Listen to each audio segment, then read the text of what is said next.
डराएर कसैसँग गुलामी गरेर कसैसँग हामीले भागबण्डा गरेर सभापतिलाई बाहिर ल्याउने होइन। हामीले जनतालाई रासोपाको उद्देश्य, रासोपा जन्मिनुको कारण र रासोपामा तपाईँ र म लाग्नुपर्ने किन हो भनेर बुझायौँ भने त्यतिकै सरकार चलाउनेहरू आत्तिन्छन्। त्यो आत्तिनु भनेको स्वतः सिद्ध सभापतिज्यू बाहिर आउनु हो।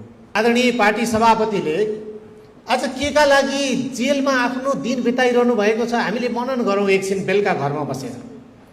उहाँले यो देशमा सबैभन्दा दुःख पीडामा रहेका नेपाली नागरिकहरूको उद्धार गरेर आफ्नो 5 तारे होटलको जीवन बिताउने जीवन जिरहनु भएको थियो। उहाँलाई यो रातको दिन 77 जिल्ला दौडिएर अनि